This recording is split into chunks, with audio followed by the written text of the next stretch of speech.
주님께서 여러분과 함께 또한 사제의 영과 함께 성 요한이 전한 거룩한 복음입니다. 주님 영광하여소서.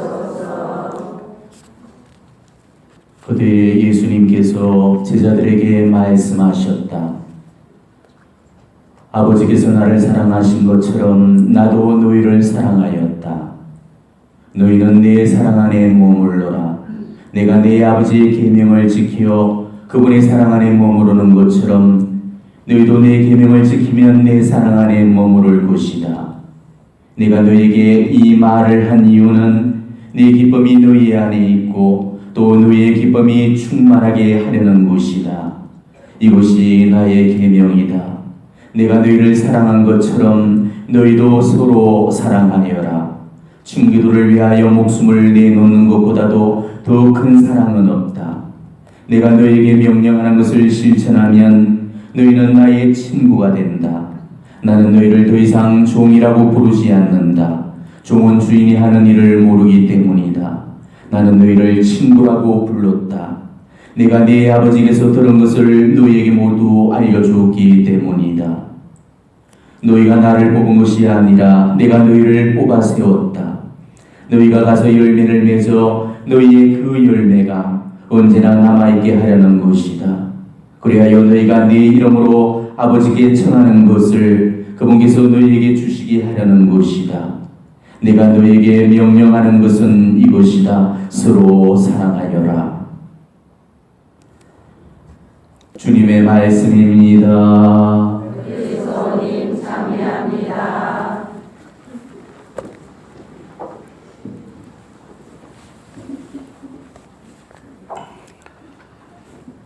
오늘은 성마티오 사도 주일이 되겠습니다.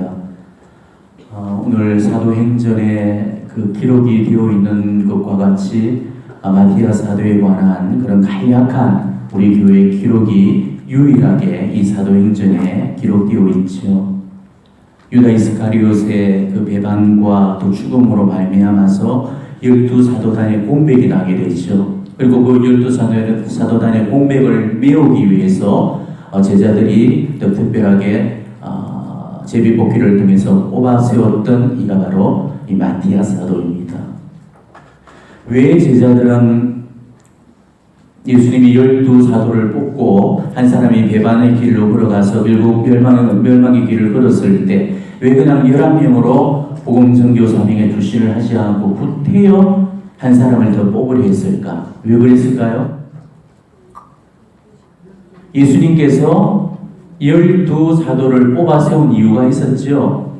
그 10이라는 이 숫자는 이스라엘의 완전수입니다.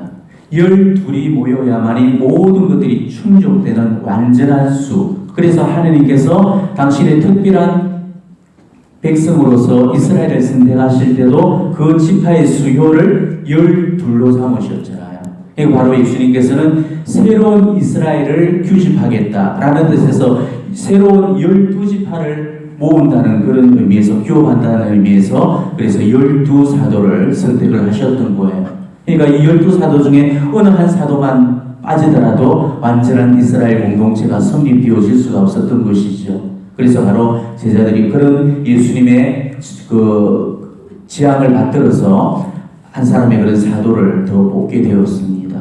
자, 이제 뽑으려니까 도대체 뽑을 사람들은 사실은 많이 있었죠. 예수님 제자들 중에서도 12명 말고도 또 여성 제자단도 있었고 또 72 제자단도 있었고 그 이후에 또 제자단은 아니었지만은 소속되지 않는 또 예수님을 따르는 또 크고 작은 그런 무리들이 많았습니다. 신실했던 그런 사람들 중에 누구를 선택할까? 그래서 오늘 베드로가 바로 그 자격에 관한 그 요건들을 이 사도행전에서 밝히는 대목이 있죠. 요한이 세례를 베풀던 때부터 예수님께서 성승하시는 때까지 계속 제자들과 함께했던 이라는 그 단서를 붙입니다. 그러니까 요한이 세례를 베풀었던 때 그때 예수님께서 세례를 받으시면서 그때 비로소 예수님의 공생애가 시작이 되었죠. 그리고 예수님께서 공생애를 다 지내시고 순환받고 죽으시고 그리고 부활하시고 승천하셨다는 거예요. 그러니까 예수님의 공생애를 내도록 예수님과 함께해서 곁붙어 지켰던 이들, 그 중에 한 사람을 제자로 이렇게 발탁을 해야만 했습니다. 그러니까 가장 유력한 후보군이 어디서 나와야 되겠습니까? 12사도 다음으로 강력한 후보군 72인 제자단이겠지요. 그래서 유대 역사가인 에우세비오의 그 증언에 따르면은 이 마티아 사도가 바로 70인 제자 가운데 한 사람이라고 이렇게 밝혀놓고 있습니다. 이렇게 해서 그런 자격 조건 안에서 결국은 두 사람이 증거가 되었어요. 바르사바스 혹은 또 유스토스라는 요셉하고 또 마티아하고 이 두 사람이 증거가 되었고 사도단들이 기도를 드리게 되었죠. 그리고 기도 가운데서 비로소 제비뽑기를 해서 뽑혀진 인물이 바로 마티아 사도였습니다. 성령 강림 이후에 제자들이 하나같이 복음 선교에 열망을 갖고 지중해 권역과 소아시아와 때로는 저기 먼 인도에까지 이렇게 복음 선교를 향해서 달려갔습니다. 마티아 사도도 예외는 아니었죠. 바로 그 유다스의 빈자리를 채우고 난 이후에 그 역시도 바로 12사도단에 합류함으로써 정말 예수님의 그런 열정적인 그런 사도가 되어서 예수님 부활의 증인으로서 용감하게 복음을 선포하게 됩니다. 어디까지 갔냐면은 마케도니아에까지 이르러서 증교를 하게 돼요. 근데 그 마케도니아에 갔을 때도 다른 여러 제자들과 마찬가지로 그 이방의 도시, 특히나 우상의 그 도시에 바로 그리스도교 예수 그리스도를 전가하는 길은 결국 녹록지가 않았죠. 그러다 보니까 박해자들이 끊임없이 이 마티아 사도를 공격을 하고 나중에는 이 목숨까지 빼앗으려는 그런 작당까지 모의를 하게 됩니다. 그래서 눈을 멀게 하는 그런 독약을 마시도록 그렇게 했죠. 그렇지만은 독약을 마시는 데 불구하고 오히려 눈이 멀기는 고사하고 멀쩡했던 것입니다. 너희가 독을 지어도 아무런 해도 입지 않을 거며 뱀을 지어도 물리지 않고 그 독을 받지 않을 거라고 예수님이 그러셨잖아요. 진짜로 예수님의 그 말씀이 실제적인 사도들 안에서 기적적으로 이렇게 일어났던 것입니다. 그리고 거기에서 한정된 게 아니고 자기는 독약을 마셨는데도 눈은 멀기는 못하고 멀쩡했고 오히려 그 지방을 두루 다니면서 그 지방 그 도시에 있는 소경들 무려 250명의 그런 눈을 다 뜨게 하는 그런 이적을 보였던 것이죠. 그러니까 이 박해자들의 그 미움의 정도가 어느 수준이었겠습니까? 마티아를 눈멀게 하도록 만들어서 복음 전기를 못하도록 막았는데 오히려 눈멀게 만드는 독약도 무용지물이었고 오히려 눈먼 사람들 250명을 이렇게 눈뜨게 만들었으니까 사람들은 더욱더 열애를 갖고 이 마티아 사도를 존경하면서 신격화 했던 거죠. 그러니까 오히려 박해자들은 더욱더 이 마티아 사도를 잡아 죽이려고 그래서 사흘간을 하여튼 이잡듯이 마티아 사도를 쫓아러 다녔습니다. 근데 마티아 사도가 숨어 있었냐? 아니었습니다. 마티아 사도는 여전히 군중들 가운데서 열심히 복음을 전개하고 있었지만은 그 박해자들의 눈에 마티아 사도가 띄어지를 하는 거예요. 어떻게 이런 일이 있을 수 있겠습니까? 근데 실제로 우리가 이제 신앙적인 체험 속에서는 능히 가능한 일이죠. 예를 들어서 메주고리에서도 그 목격 증인들이 제일 처음에 성모님을 발현했던 그 발현산에서 이렇게 해서 다시는 성모님께 가야 되고 하는데 그 공산 당원들이 못 가도록 막아버렸잖아요. 그래가지고 거기를 가야 되는데 그때 이제 성모님께서 그들의 눈을 가리도록 만들어서 바로 그 앞에 있는데도 자기들 바로 앞에 있는데도 그 아이들을 못 보도록 지나쳐버리던 그런 어떤 이적들을 보여주신 겁니다. 하느님께서 하시는 일에는 불가능한 일이 없기 때문에 이런 어떤 기이한 이적들이 이 12사도들 안에서 그분들의 어떤 선교 사고 안에서 너무나 많이 이런 일들이 일어나게 됩니다. 결국은 사흘 후에 이제 마침내 마티아 사도를 발견을 하게 되죠. 그리고 마티아 사도를 붙들게 됩니다. 그리고 감옥에 투옥을 시키게 되죠. 하지만 그 투옥도를 막아지를 못해서 감옥에서는 찬란한 빛이 갑자기 환하게 감옥 안으로 비쳐 들어왔습니다. 그러면서 사슬이 풀려나고 감옥 문이 싹 하고 열려버렸습니다. 자, 이런 일들이 실제로도 사도들한테도 있었죠? 바오로 사도가 그랬잖아요. 똑같은 이런 어떤 이적들이 여기서 그렇게 일어나게 됩니다. 그래서 다시 붙들려고 이를 잡듯이 찾아왔지만은 두 개 결국은 실패를 하고 말이죠. 그리고 마티아 사도는 바로 마케도니아를 떠나서 이제는 아프리카의 이디오피아에까지 이제 선교를 확장을 시킵니다. 그리고 그 이디오피아에서 결국은 용감하게 그리스도의 복음을 선포하다가 박해자들 손에 붙들려서 치료를 당하게 되죠. 저희는 십자가형을 받았느니 어떻게 되었느니 우리 교회의 어떤 기록적인 자료들이 없기 때문에 구전 전승들밖에 없습니다. 그래서 여러 가지 전승들이 있습니다만 그 중에 가장 유력한 전승 중에 하나가 큰 도끼에 찍혀서 이렇게 돌아가셨다는 그런 전승이 가장 타당한 것을 보여줍니다. 헬레나 승리 아시죠? 콘스탄티누스 대제의 어머니이시고 우리 예수님께서 지셨던 저 성십자가를 발견하셨던 그 성녀이시죠. 이 성녀께서는 어느 한 날 또 여행 중에 유골을 한 가지를 발견하게 됩니다. 바로 이 유골이 마티아 사도의 유골이었던 거죠. 그래서 그분이 이제 여행 중이었기 때문에 독일에 그 가까운 독일 안에 있는 그 트리오 지방이라는 그곳에 그 유골을 모시고 가서 그 트리오 지방의 대성당에 봉안을 하게 되었습니다. 그래서 지금 독일의 트리오 지방에는 그 대성당에 바로 이 마티아 사도의 그런 그 유골 위에 이 성전이 세워져 있다고 그럽니다. 우리가 오늘 5월 14일 이 날이 우리 마티아 사도를 기념하는 그런 날이고 보통 순교자들의 그 주일은 순교일을 선택을 하게 되죠. 그러면은 이분이 5월 14일에 순교를 하셨기 때문에 그래서 오늘 이 순교일로 이 주기를 택했느냐? 그거는 아니에요. 자, 마티아 사도가 언제 뽑혔습니까? 예수님 성천 이후에 뽑혔죠? 예수님 성천 전에는 뽑히지 않았죠. 예수님이 성천하시고 난 이후. 그래서 예수님 성천 이후에 성천 주기를 지낸 다음에 그래서 그 주기를 맞이하기 위해서 그래서 바로 성전 주기를 지나고 그 14일에 우리가 이 마티아 사도를 기념을 하게 됩니다. 어떻게 보면은 12사도들 중에서 제일 부담스러운 그런 소명의 길을 걸었던 성인이 바로 이 마티아 사도가 아닐까 그렇게 여겨집니다. 왜냐하면은 이미 자기를 앞섰던 그 전임자의 불명예가 있었죠. 지울 길 없는 오욕, 유다스가 남기고 갔던 그 씁쓸한 그 기억들을 사람들은 다 기억을 하고 있었습니다. 그리고 제자들도 모르긴 하지만은 유다스를 대신한 인물이 또 어떻든지 간에 또 분명하게 함께 예수님과 공생애를 3년간 동고동락을 하지 못했기 때문에 아마 의심의 노출이 더 적지 않았을 거예요. 바울도 처음에 다마스쿠스에서 그 체험을 갖고 사도단에 합류하라 했을 때 제자들이 시선이 곱지 못했죠? 제자들이 받아들이지를 못했습니다. 그러다가 결국은 바르나바의 중재 직분으로 결국은 편성을 했습니다. 받아들일 수가 있었던 거죠. 그만큼 어려운 거예요. 그 선입관이라는 게.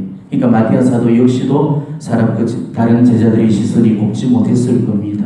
그런 와중에서 그 전임자가 훼손시켰던 그 명예를 다시금 만회하고 또 회복해야 된다는 그런 부담감, 아마 이중삼중의 그런 어려움을 거치면서 이 복음 선교에 뛰어들었을 겁니다. 하지만은 이 마티아 사도는 마지막까지 정말 훌륭하게 자기에게 맡겨진 그 복음의 사명을 온전히 수행을 하게 되죠. 우리가 이 마티아 사도가 뽑히는 이런 어떤 일련의 과정들, 또 마티아 사도가 마지막까지 정말 열심하게 복음을 선교하다가 하느님의 뜻에 의합하는 그런 삶으로 거룩하게 자기 삶을 주로 장식을 했을 이런 과정들을 바라보면서 우리 하나님은 정말 이가 없으면 잇몸으로도 하시는 분이구나 라는 것을 알 수가 있죠. 자, 이가 누구였습니까? 유다스였죠.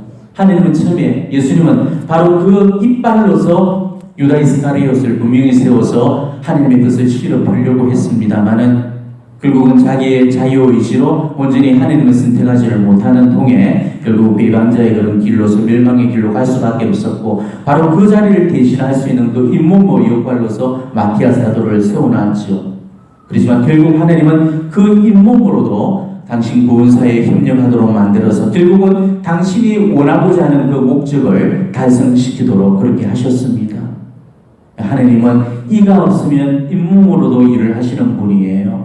우리가 비록 하나님께 정말 열렬하게 12사도 또 72사도 어떻게 보면 12사도보다는 좀 덜 사랑받는 그런 사람들처럼 느껴지잖아요. 12사도들은 복음서 안에서 하나하나 이름이 다 있었고 행적이 다 소개되는데 72사도들은 이름 하나 없이 그러면서 복음 전교에 자기 목숨을 다 바쳤던 분들이거든. 그러니까 좀 덜 예수님께로부터 사랑받는 듯한 그런 느낌이 드는데도 불구하고 마지막까지 예수님에 대한 사랑을 거두지 않고 그 온전히 그렇게 투신했을 때 하나님께서는 바로 그 첫째를 통해서 일을 하시는 것이 아니고 둘째를 통해서 첫째가 해놓는 일보다도 훨씬 더 놀랍고 능가하는 그런 일들을 해냈다는 것을 우리가 이 마티아 사도를 통해서 볼 수가 있다는 거죠. 그러니까 결국은 뭡니까? 우리의 의지를 하나님께 드릴 때 바로 하나님께서는 그 우리 의지를 보시고 당신의 일을 실어 펴나가신다는 것이죠. 그러니까 하나님께서 우리를 쓰시지 못하는 경우는 한 가지입니다. 우리가 너무 작을 때가 아니에요. 우리가 너무 클 때, 그때 하나님은 우리를 쓰실 수가 없습니다.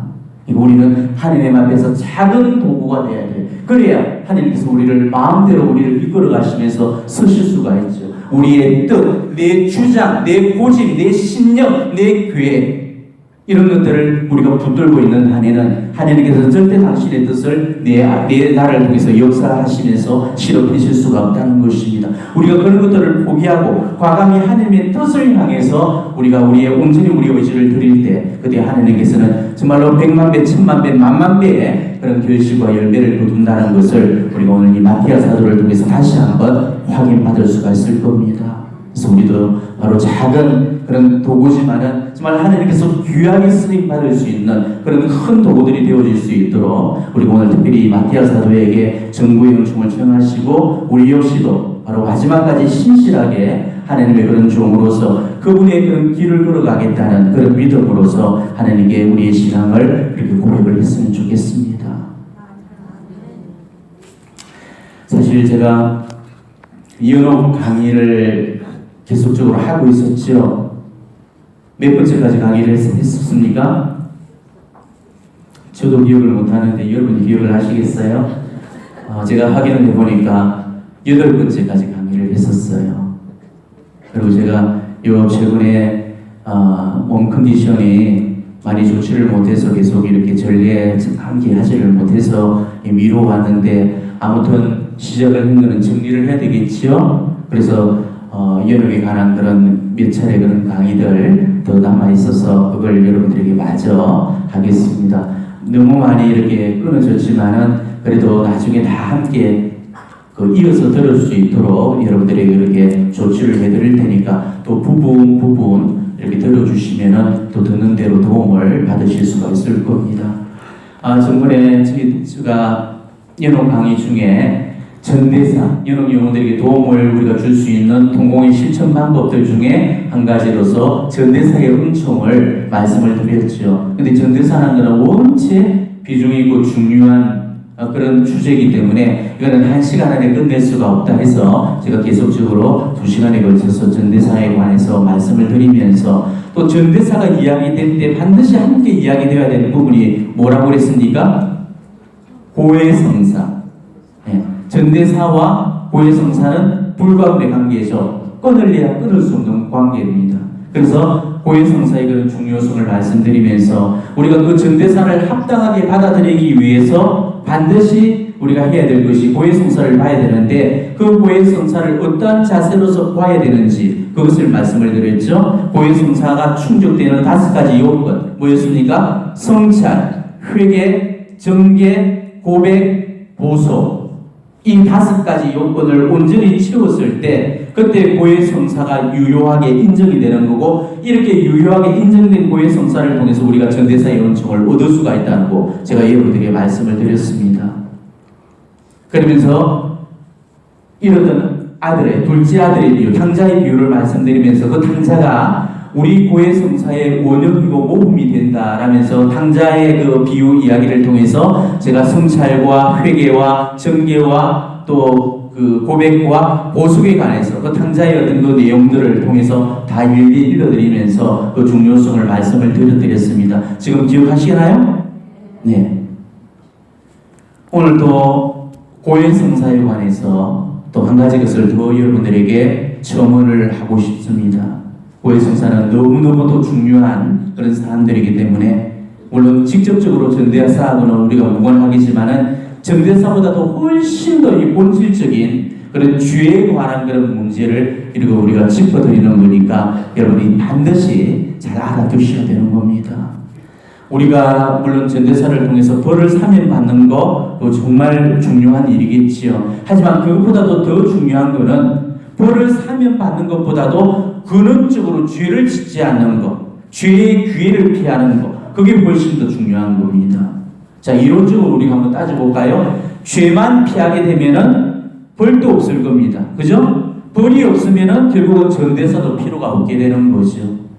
물론 이론입니다. 그러니까 우리가 전대사를 받으려고 길을 쓰려고 하지 말고 죄를 피하려고는 길을 써야 되는 거예요. 죄를 피하려고 길을 쓰는 사람들은 결국은 전대사의 은총을 필요로 하지 않을 겁니다. 근데 또 우리 신자들은 보면은 전대사가 주어지면 전대사는 받으려고 길을 쓰고 덤비는데 죄는 길을 쓰고 피하려고 하지를 않는 거예요. 지금까지 여러분들이 고해성사를 보았던 어떤 패턴 이런 것들을 한번 가만히 보십시오. 지금까지 내가 어떤 식으로 이 고해성사를 봤는지 여러분 각자한테는 고해성사의 그 반복적인 패턴들이 다 있어요. 언제나 고백되는 죄만 고백이 되죠. 10년 전이나 지금이나 늘 습관적이고 고질적이고 반복적인 그 죄들만 끊임없이 고백이 됩니다. 늘 똑같은 죄를 붙들고 고백을 하고 있거든요. 자, 이런 사람이라면은 이 사람은 반드시 내 고해성사에 지금 문제가 있다는 것입니다. 열심히 하는 신자들 가운데에서 이런 유의 신자들이 너무너무 많습니다. 이분들 고해성사도 자주 봅니다. 기도도 아주 많이 하거든. 신앙생활도 정말 그 누구 못지않게 열심히 하고 있는데도 그렇게 이렇게 보면은 그다지 영적인 성장이나 진보가 없이 예전에 그 패턴 그대로 10년째, 20년째, 30년째 그 모양 그대로 살아가고 있는 거죠. 내가 10년 전이나 20년 전이나 지금이나 그 모습 그대로라면은 나는 지금 덕으로 진보가 없다는 거예요. 나는 기도 생활을 했던 사람이고 영성 생활을 한 사람이 아닙니다. 고해성사의 패턴을 보게 되면은 그 사람이 정말 기도 생활을 하는 사람인지 아니면 영성 생활을 하는 사람인지 우리가 그것을 분별하게 되어 있어요. 기도 생활을 한다는 것은 기도만 하고 내적 자백이 없는 것, 이걸 말하죠. 기도는 많이 하죠. 이런 데 와서 제라도 합니다. 목주도 100단씩 돌립니다. 좋다는 피정 다 다니고 있죠. 하루에 미사도 아침 저녁으로 다니고 있고 성지 앞에서 몇 시간을 앉아 있습니다. 이렇게 열심히 기도 생활을 하는데도 기도는 하는데 내적인 자극이 없다는 거죠. 그러니까 그 기도를 시간적으로, 분량적으로, 횟수적으로만 한다는 거죠. 근데 진짜로 기도 생활이라는 것은 영성 생활을 하는 거예요. 기도 생활과 더불어서 내적인 작업들이 추가가 되어야 되는 거예요. 자, 우리는 완덕을 목표로 살고 있죠. 우리는 완덕을 목표로서 불림을 받은 존재들입니다. 예수님께서 분명히 말씀하셨잖아요. 하늘의 천부께서 완전하신 것처럼 너희도 완전한 사람이 되어라. 이게 예수님의 하명이십니다. 그러니까 우리가 추구하는 것은 완덕이에요. 쉽게 얘기한다면 우리가 선업을 쌓고 득행을 닦는 겁니다. 이게 진짜 기도 생활이고 이런 거를 우리는 영성 생활이라고 부릅니다. 바로 그거를 위해서 예수님께서 칠성사의 은총을 마련해 주신 거죠. 그럼 우리는 이 구원의 7가지 이 수단들을 통해서 덕으로 나가야 된답니다. 우리가 이 친성사를 통해서 덕으로 나아가지 못한다면 친성사는 우리에게 아무런 소용이 없는 무용지물이 되어버립니다.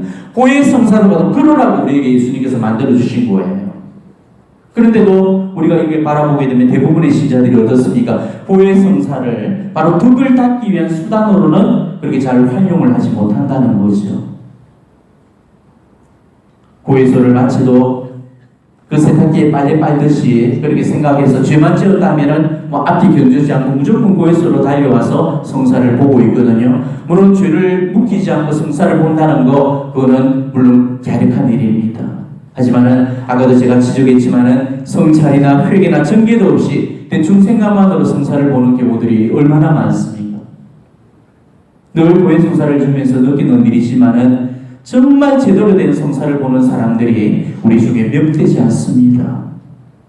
우리가 그런 식으로 성사를 보는 것은 고해 성사의 원총을 값없이 돌리는 겁니다. 예수님이 그렇게 하라고 이 고해 성사를 세워주신 게 절대 아니시거든요. 고해 성사란 것은 단순히 죄를 씻기 위한 그런 목적이 아닙니다. 죄를 끊어버리는데 궁극적인 목적이 있는 거예요. 그러니까 여러분들이 정말 고해 성사를 보실 때 죄를 용서받는 데에다 목적을 맞추고 거기에 초점을 주시면 안 된다는 거죠. 죄를 짓지 않는 데 목적을 두시고 고해 성사를 보셔야 돼요. 결국 내가 매일매일 바라보는 그런 고해 성사들이 내 악습과 고질적이고 습관적인 그 죄의 굴레를 벗어나서 그 악습을 던지기 위해서 그래서 우리가 고해 성사를 필요로 한다는 것이죠. 때문에 우리가 제대로 된 이 고해 성사를 보고자 한다면은 다시는 그 죄를 짓지 않겠다는 그 결심을 굳건하게 세우고 나서 그리고 고해 성사를 보셔야 돼요.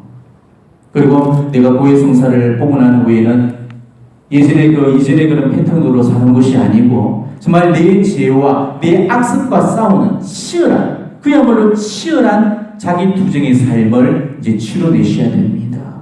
그래서 그리스도인은 일평생 자기와의 싸움을 해야 되는 존재라고 이 피에트렌티나의 비오시모님께서 말씀을 하시죠. 자기 죄와 싸워야 되고 자기 악습과 싸워야 되고 자기 본성과 싸워야 되는 겁니다. 우리가 지니고 있는 본성이라는 게 얼마나 허약하고 부족하고 다듬어지지 않았고 불완전합니까? 우리가 지니고 있는 이 연약한 이런 불완전한 본성으로는 우리는 절대 성덕의 높은 경지에까지 도달할 수가 없는 겁니다. 우리 목표는요, 본성을 본성 그대로 놔두는 것이 아니고 본성을 영성으로 바꾸는 거예요. 자, 본성이라는 게 뭡니까? 본바탕의 성품이에요. 이게 본성이에요. 하지만 본바탕의 그 성품을 영적인 성품으로 예수 그리스도와 하는 것, 이게 바로 영성입니다. 그러니까 우리는 본성대로 살지 않고 영성으로 살아가야만이 그때 우리는 비로소 우리가 추구하는 완전, 최종적인 그 목적지에 도달할 수가 있다는 거예요. 이해가 되겠죠? 자, 그러면은 우리의 이 연약한 본성을 부수고 우리가 정말 하느님께서 세워주시는 그런 영적인 고귀한 품인 이 영성을 우리가 지니기 위해서는 우리가 얼마나 치열하고 고단한 그런 싸움을 해야 되겠습니까? 그렇기 때문에 진짜로 영성생활하는 사람은요, 늘 자기하고 싸우는 싸움꾼입니다. 내가 지금 누구하고 늘 싸우고 있는가를 한번 보시면요, 내가 지금 영성생활을 하는지 안 하는지를 알게 돼요. 자기하고 전혀 안 싸우고 남편하고 싸우고 아내 싸우고만 싸운다면 그 사람은 갈 길이 먼 사람입니다. 진짜 자기하고 싸우는 그런 사람은 자기하고 싸운다고 남볼 겨를이 없는 거죠. 자기하고 안 싸우니까 남볼 여유가 있는 거고 남하고 싸우는 겁니다. 자기하고 싸운다는 거 이게 얼마나 힘들고 과학한 일인지 몰라요. 남하고 싸우는 거하고 자기하고 싸우는 거 이거는 비교가 되어지지가 않죠. 원수도 이런 원수가 없습니다. 적도 이런 적이 없죠. 내가 내한테서 가장 큰 원수고 짐덩어리고 적입니다. 그만큼 이 자기와의 그 싸움이 고통스럽다는 거예요. 그것 때문에 많은 사람들이 남하고는 잘 싸우는데 자기 자신하고는 싸우려고 들지를 않죠. 너무 아프니까, 너무 힘드니까, 너무 고달프니까. 그러니까 자기하고 안 싸우는 사람은 자기하고 안 싸우는 대신에 아내 싸우고 루시아 붙들고 싸우게 되는 거예요. 자기하고 안 싸우게 되면요, 우리는 평생도록 우리 삶에 달려있는 그 악습 한 가지도 우리는 끊어낼 수가 없습니다. 자기 악습을 끊어내지 못하면 우리는 평생 그 악습을 내 삶에 달고 살아야 되는 거죠. 그렇게 되면은 결국은 다람쥐 쳇바퀴 돌듯이 늘 같은 짓만 고백하면서 그렇게 살게 되는 거죠. 죽을 때까지 자유회의했습니다 하는 소리 하고요, 죽을 때까지 남편하고 싸웠습니다 그 소리 고해소에서 하게 되는 겁니다. 자, 여러분들도 한번 보셔요. 언제나 내 고백에 그런 내용들이 뻔하죠.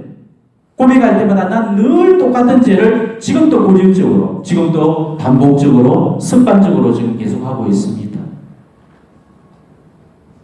사제들은 이 고해소에 들어오는 그 신자들이 성부와 성자와 성령의 이름으로 하는 그 순간에 그 신자가 누군지는 잘 모르겠지만 목소리는 바로 알아듣게 되죠. 아, 그 목소리네 딱 하면서 또 그 죄겠거니 하고 딱 생각하고 나면 역시 그대로 그 죄를 그대로 또 불고 있어요. 듣는 사제도 레파토리가 뻔해서 듣는 것도 질려서 짜증이 날 판인데 한결같이 똑같은 레파토리로 이렇게 고백하는 거 보면은 정말 대단하다는 그런 생각을 지울 수길이 없는 겁니다. 맨날 첫날 남편하고 싸운 걸로 성사하시는 분들 아마 이 중에도 많이 계십니다. 자, 여러분들이 남편하고 싸우니까 좋던가요? 싸우고 나니까 목은 채찍이 뻥 하고 뚫리던가요? 자, 싸우고 나면은 속이 후련해져야 되잖아요. 그것 때문에 싸운 거니까. 그런데 우리가 싸우고 나면 어떻습니까? 오히려 더 답답해지고 더 숨이 안 쉬어지고 내 영혼의 평화와 기쁨이 어디가 있습니까? 마음이 완전히 생지옥으로 변해져 버리시죠. 그뿐입니까? 내가 싸우는 그 순간에 지금까지 내가 그동안 싸워왔던 모든 공로들도 다 한 방에 다 들려버립니다. 기도, 희생, 보소, 고신걷기, 지금까지 여러분들이 얼마나 어렵게 그 많은 공로들을 열심히 싸우면서 모아왔습니까? 그 잠 오는 밤에 철학기도 밤샘 조배하면서 어렵게 공들여가지고 그렇게 켜켜이 쌓아놨던 그 공로들, 여기 와서 입에 단내가 나도록 불풀 올라오도록 그 묵주백단 그 돌리면서 싸우는 공로들, 싸우는 그 한순간, 그 단 한 방에 그 공로가 통째로 날아가 버리는 거예요. 자, 거기다가 싸우고 나니까 남편하고 사이가 더 좋아지던가요? 없던 정마제 이렇게 새록새록 생기고 죽고 못 살 만큼 그렇게 좋아 죽던가요? 아니죠.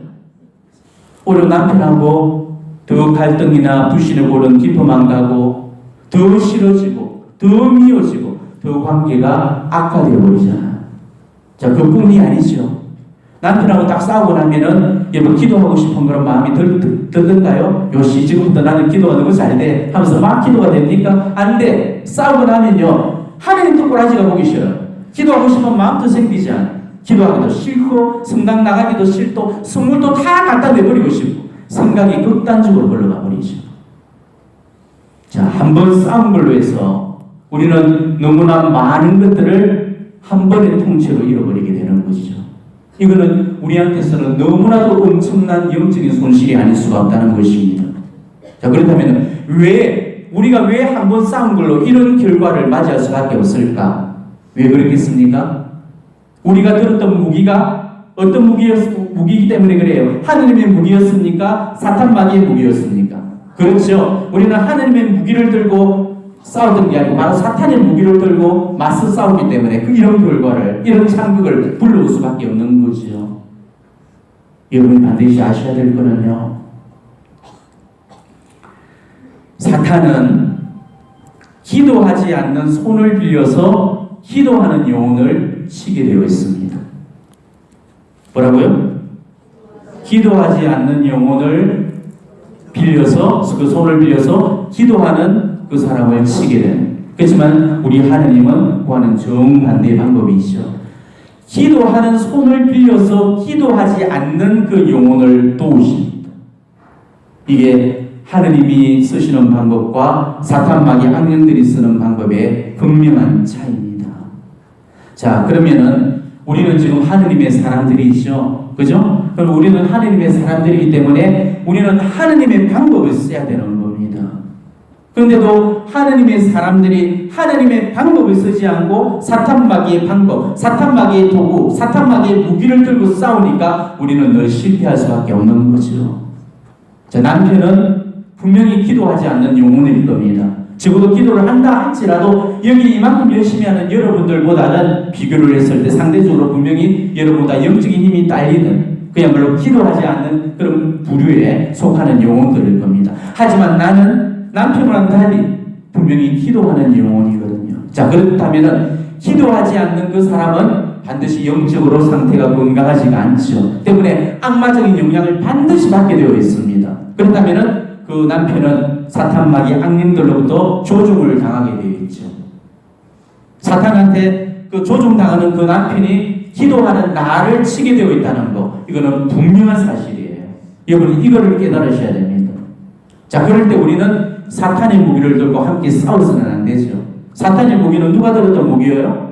남편이 나한테서 지금 들고 싸우려는 그 무기였잖아요. 나는 그 무기를 절대 들어서는 안 되는데도 나도 그 무기를 들고 함께 싸우는 거죠. 그러니까 사탄의 무기와 사탄의 무기를 들고 우리가 싸우니까 결국은 우리 둘이 다 망하는 거예요. 그 사람이 미워질 때가 있고, 그 사람이 싫어질 때가 있고, 그 사람이 정말 말 못할 정도로 영적이 일어날 때가 있을 겁니다. 하지만 우리가 그런 순간에도 절대 사탄의 무기를 들어서는 안 됩니다. 우리가 사탄의 무기를 들었을 때 우리는 절대 승리의 삶을 살아갈 수가 없어. 그 길은 예정된 길입니다. 그 길은 패배의 길이고 멸망의 길이에요. 여러분이 사탄의 무기를 쓰고 나니까 어떤 열매가 열리던가요? 그 열매가 어떤 맛인지 아마 여러분들은 이미 물리도록 질리도록 그 쓰거움을 맛보셨을 겁니다. 그에 반해서 성령께서 주시는 열매는 어떤 열매입니까? 우선적으로 사랑, 기쁨, 평화, 이게 성령께서 우리에게 거두시는 열매예요. 자, 근데 내가 그 사탄의 무기를 들고 싸우고 나니까 이 성령의 열매인 사랑과 기쁨과 평화의 이 결실이 열리던가요? 이거는 온데간데 없이 사라져버리죠. 이와는 정반대의 성덕이 아닌 악덕이 열리게 됩니다. 미움이 열리고 정오, 갈등, 분열, 대립 이런 것들만 온통 남게 되는 거죠. 내가 들었던 그 무기가 이 사탄의 무기였다는 것을 딱 경험해 봤다면은 우리는 더 이상 그 무기를 들어서는 안 돼요. 근데 늘 계속해서 우리는 지금 그 방법을 쓰고 있는 거예요. 경험이라는 거, 이거는 한두 번으로 족한 겁니다. 내가 지금 남편하고 싸우고 나니까 생지옥이 되더라. 이게 경험이에요. 이게 사탄한테 자기 영혼이 침범당해서 지옥 끝까지 추락을 해봤다면은 이제 더 이상 그 선택을 해서는 안 되겠죠. 내가 근데 뜨거운 냄비에 손을 대어봤단 말이에요. 그러면은 이제 더 이상 앞으로는 뜨거운 냄비를 보더라도 맨손으로 절대 안 잡죠. 그런데 대어보고서도 계속 뜨거운 냄비를 맨손으로 푹푹 잡는다면은 그거는 어리석은 거잖아요. 그건 똑같은 거예요. 지금 우리가 지금까지 우리가 늘 이런 식으로 이런 똑같은 패턴으로 지금 살고 있다면은 정말 한 번쯤은 내 영혼의 손익을 따져보면서 계산을 해보셔야 된다는 것입니다. 내가 싸우고 나니까 왜 안 싸우기만 못하네? 내가 화를 내니까 내가 영적으로 너무 큰 피해를 입게 되네? 그러면 이제는 그렇게 해서는 안 되겠네? 적어도 기도하는 그런 사람이라면 이런 생각을 하면서 자기의 영적 단도리를 갖춰 나가야 돼요. 영적으로 내가 늘 싸우면서 그토록 이렇게 해악과 피해를 입는데도 똑같은 행동을 우리가 반복한다면 이만큼 미련하고 어리석은 일이 어디가 있겠습니까? 적어도 여러분들이 성사를 보고 온 그런 날이면 내한테서 붙어있는 이 학습을 끊기 위해서 내가 어떤 노력을 해야 될까 정도는 우리가 생각을 해봐야 된다는 것이죠. 그래, 남편이 나한테 오늘도 또 딴지를 걸고 시비를 걸을 때마다 똑같이 내가 지금까지 패턴처럼 그렇게 똑같이 응대하고 그렇게 반응하지 말고 일단은 내적인 침묵 그리고 외적인 침묵 탁 지키면서 얼른 마음속으로 이 화살기도 바치자. 수호천사께 도움을 청하고 성령을 청하고 또 성모님께 봉헌해야지. 딱 내가 그런 결심을 세워서 일단은 봉헌부터 해보는 거죠. 물론 사라질지 안 사라질지는 모르겠지만은 이번에는 정말 이 결심대로 정말 한번 제대로 살아보겠습니다. 이러면서 딱 봉헌을 들고 한번 살아보는 거예요. 그리고 내가 집에 들어가기 전에 긴장을 하고 남편과 대면을 하셔야 됩니다. 자, 긴장해야 된다고 해서 저 인간이 또 뭔 소리를 하냐 꼬라보라는 그런 소리가 아니고요. 남편이 무슨 말을 하고 어떻게 행동을 하더라도 자신이 지금 뭘 보내는가를 잘 기억을 해내시고 절대 그 판에 내가 놀아나지 않겠다고 결심을 하시면서 긴장을 늦추지 않고 본문으로 딱 무장을 해라는 것입니다. 그리고 그렇게 해서 집을 들어가는데 또 남편이 속을 뒤집어 놓으면서 그렇게 나를 또 공격에 들어오면은 내가 얼른 봉헌했던 그 사실을 상기를 하시고 침묵하면서 짧은 화살기도라도 바치면서 그 순간을 견뎌내셔야 됩니다. 정말 마음속으로라도 하느님, 제가 지금 얼마나 억울한지, 제가 지금 얼마나 속이 상하는지, 제가 얼마나 지금 화가 나는지 당신은 잘 알고 계시지요. 그래요. 당신만 아시면 됩니다. 이 고통을 당신께만 제가 은밀히 봉헌드립니다. 이 고통도 정말 희생이라 여기서 공로를 주실 것 같으면 저한테는 그 공로 필요 없으니 우리 남편 정말 회개하는데 그 공로 넣어주십시오.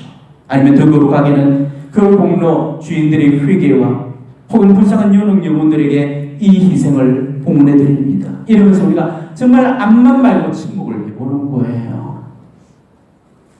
화가 나서 팅 달아서 뭐 묻는 말에도 대꾸도 안 하고 음니 확 깨물고 이렇게 입 닫고 있으라는 그런 소리 절대 아니에요. 그거는 봉헌된 모습이 아니죠. 그거는 또 다른 전쟁의 선보고 그거는 또 다른 무기를 사탄의 무기를 쥐어주는 겁니다. 기도하면서 인내하면서 침묵하면서 바로 그 순간을 견뎌내보라는 것입니다. 절대 어느 순간에도 그 사랑의 관점이 흐트러져서는 안 됩니다. 남편이 뭐라고 욕을 해오든 무슨 시비를 걸어오든지 거기에 일일이 대응을 하면서 깔아놓은 판에다 까불리지 마시고 끊임없이 온유와 겸손의 옷을 입으시고 한결같이 남편을 대해보십시오. 웃는 얼굴에 침 못 뱉는다고 그러죠. 내가 그런 깊은 잠심과 고요 속에 이렇게 머물면서 남편을 대하게 되면은 남편도 더 이상 판을 키우지를 못하게 됩니다. 잠잠하게 되죠. 재미가 없습니다. 박수도 소리가 나야 일어나는 법이죠. 한쪽에서 들고 일어날 때 한쪽이 잠잠해져 버리면은 힘이 사라져버려요. 그러면 결국은 시끄러울 일도 없죠. 큰 소리 나야 일도 없는 것입니다. 물론 그렇게 견딘다는 것이 말처럼 쉬운 일은 아니에요. 내 속이 정말 빠지겠죠. 생속이 그런 소리를 듣게 되면요 정말 속이 문드러집니다. 왜 억울하고 속상하고 답답하지 않겠습니까? 봉헌을 했다고는 하지만은 그래도 내가 인간인데 가슴 아리고 또 썩음이 남는 거 이거는 인간으로서는 너무나 당연한 것입니다. 그렇지만은 정말 한바탕 폭풍이 지나고 나면은요 그 감정 그대로 한번 기도상 앞에 한번 앉아보십시오. 아니면은 성당으로 달려서 이 감실 앞에 조용히 머물러 앉아보십시오. 정말 우리 예수님께서 성찬의 예수님이 잘했다고 하시면서 우리 영혼의 처음 밑바닥에서부터 올라오는 정말 예수님만이 주실 수 있는 그 달콤한 내적 위로와 기쁨으로 내 심령이 가득히 채워지면서 우리는 지극한 그 평화 속에 머물게 되는 것입니다. 이게 예수님께서 주실 수 있는 그 보답이신 거예요. 여러분들이 뭐 고심 걷기니 뭐니 하면서 뭐 밤에 잠 안 자고 기도하면서 그런 거 하지 말고 이런 작업을 하셔야 돼요. 이런 게 기도고 이게 희생이고 이게 고심 걷기입니다. 시작이 반이라고 뭐든 처음이 어려운 법이지요. 한번 이렇게 하고 나면은 질이 딱 났다 하면 그때부터는 쉬워지게 돼요. 그러면 한 번이 두 번을 만들어내고 또 두 번이 세 번을 키우면서 점점 훈련되고 성장이 되게 됩니다. 그러다 보면은 그 사람은 결국은 이 남편과 싸우는 그런 악습 한 가지는 저도 결국 끊어낼 수가 있다는 것이죠.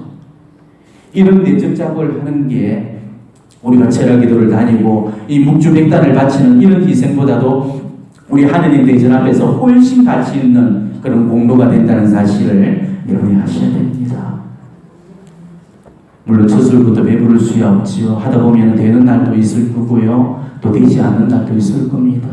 어떤 날은 내가 영적인 상태가 나쁘고 혹은 또 영적인 힘이 딸려서 정말 참다가 도저히 못 참아서 또 예전 그 패턴으로 돌아가서 또 뒤집어지고 잡아지는 그런 날도 있을 겁니다.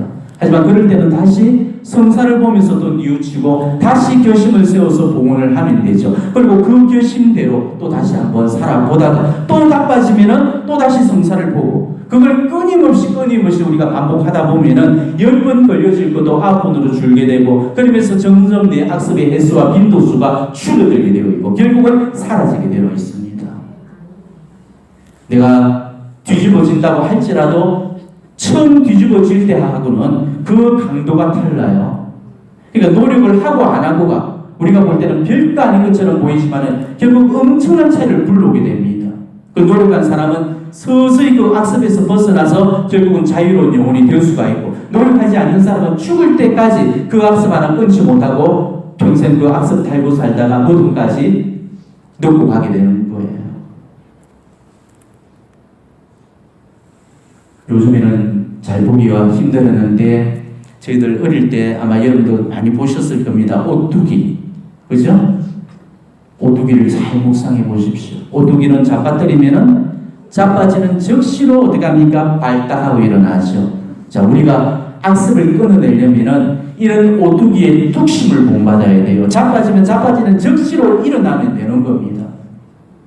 예전에 제가 여러분들한테 부마 강의 드리면서 설명드린 적이 있습니다. 우리가 지금 이루는 이 악습이라는 거, 이게 한날 한시에 만들어진 게 아니라고 그랬죠? 악습이란 거는 말 그대로 악한 습관입니다. 습관. 이 습관은 오랫동안 그 행동들이 되풀이해서 몸에 익혀져서 이미 굳어진 상태. 이게 악습이에요. 그러니까 마치 양파 껍질처럼 오랜 시간 동안 켜켜이 한 겹 이 쌓여가지고 굳어진 거. 이게 악습이에요. 근데 이런 악습을 그걸 그냥 어느 한 달에 무 자르듯이 그냥 팍 자르고 없앤다? 불가능한 일입니다. 양파 껍질 쌓이듯이 한 겹 쌓였다면은 이걸 우리가 벗겨낼 때도 양파 껍질 벗겨내듯이 또 한 겹 이렇게 벗겨내야 되는 겁니다. 그래야 결국은 죄의 알속인 이 근원이 드러나게 되는 거예요. 그러니까 악습 한 가지만 끊는데도 얼마나 오랜 시간이 요구되는지 몰라요. 이게 영적인 작업이고 이게 영성생활입니다. 우리가 정말 해야 될 기도생활이라는 게 바로 이 내적 작업, 이 영성생활을 의미하는 거예요. 그런데도 기도는 주구장창하면서 영적 작업 없이 사는 사람들이 허다히 많다는 것입니다. 그러다 보니까 자신하고는 싸우려고 하지 않고 늘 남하고만 싸우고 하고 남하고 이겨보려고 하거든. 내가 남편하고 내가 나하고 싸우지 않고 남편하고 싸우려고 하는 이상에는 나는 평생 그 악습 달고 살아야 되는 것입니다. 그 사람은 남편이 죽거나 내가 죽거나 둘 중에 하나가 죽을 때까지 남편과 싸웠습니다. 그 고백만 하게 될 거예요. 자기와의 투쟁이 없는 사람, 이런 사람이 되셔서는 안 됩니다. 내가 지금까지 똑같은 그런 죄목만 들고 정말 다람쥐 쳇바퀴 돌리듯이 고전적으로 습관적으로 고해수 안에서 늘 같은 죄만 반복을 하고 있다면은 나는 지금 전혀 나와의 싸움이 없는 그런 사람이고 내적 작업을 아예 하지 않고 있다고 그렇게 분별을 받으셔도 좋겠습니다. 악습 하나 끊어내려고 해도요, 정말 내 목숨을 끊어야 될 만큼 이 질기고 징글징글한 놈이 악습입니다.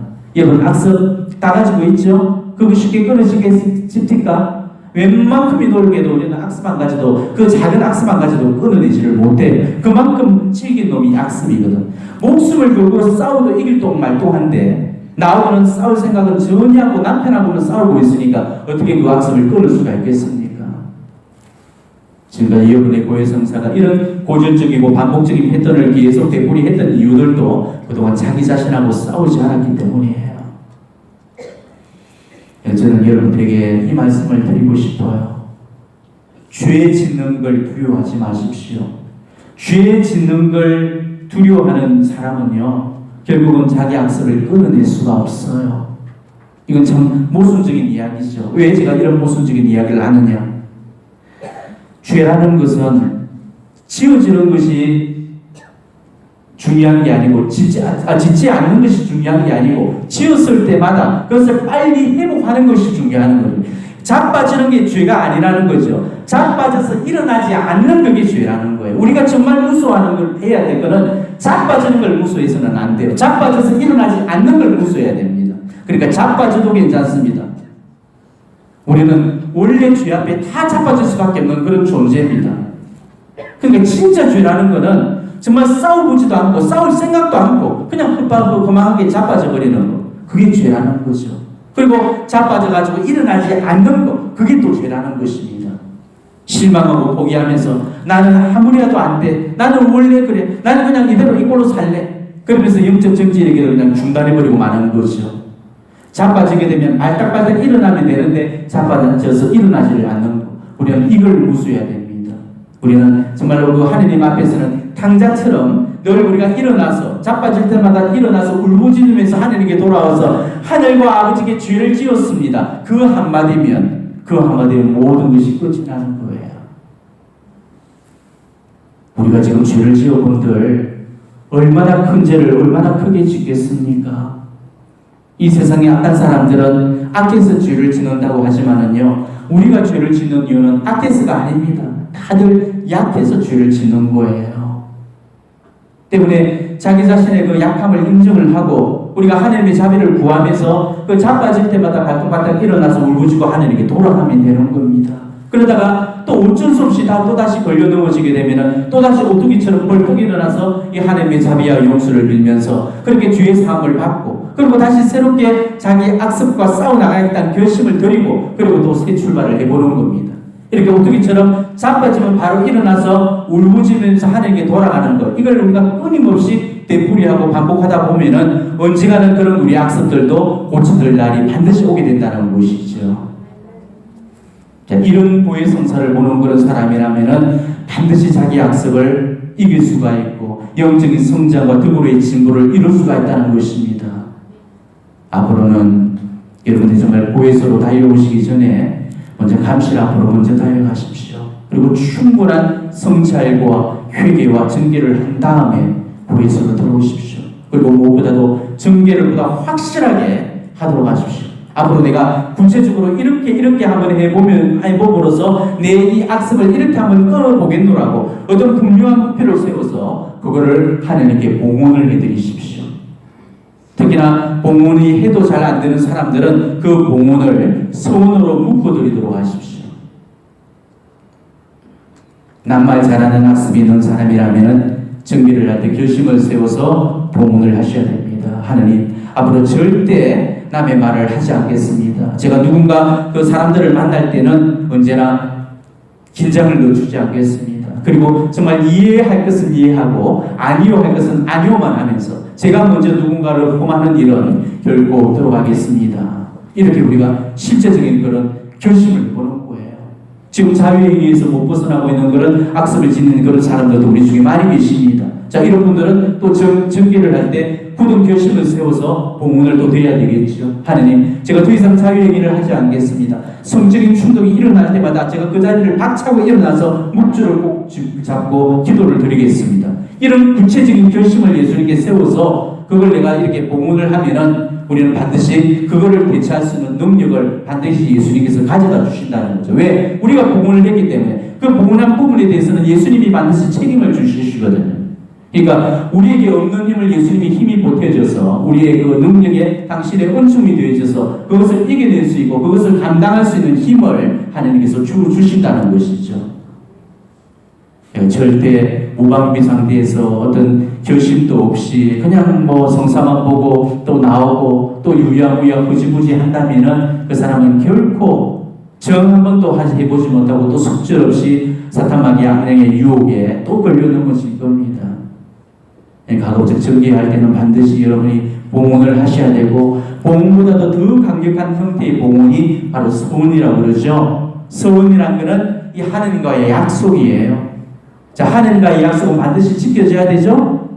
왜냐하면 하나님은 신실하신 분이기 때문에 하나님은 절대 우리와의 약속을 깨뜨리는 법이 없으십니다. 그리고 우리한테도 마찬가지로 당신과의 약속이 신실하기를 요구하시거든요. 그러니까 우리가 하느님과 서원한다는 것, 하느님과 계약을 맺는다는 것, 하느님과 약속을 한다는 것, 이게 얼마나 무서운 일인지 우리는 참 그 성경을 통해서 알 수 있죠. 판관기에 판관 입다 이야기 아시죠? 입다가 전쟁에서 승리하고 돌아오게 되면은 자기를 제일 먼저 반기로 나온 사람을 하느님께 제물로 바치겠다고 그렇게 서원을 드리고 떠납니다. 그런데 승성장구에서 승리를 쥐고 금을 쥐가지고 고향으로 돌아왔을 때 제일 먼저 반기로 나온 사람이 누구였습니까? 그렇죠. 어이없게도 자기가 제일 사랑하고 자기를 너무 끔찍하도록 사랑하는 자기의 외동 딸이었던 것입니다. 결국은 하나님과의 그 소원을 지키기 위해서 눈물을 흘리면서 딸을 제물로 바치하면 했던 것입니다. 이게 하나님과의 약속이고 이게 소원입니다. 그렇기 때문에 이 하나님과의 약속은 무서운 것이죠. 하나님과의 이 소원은 반드시 지켜져야 됩니다.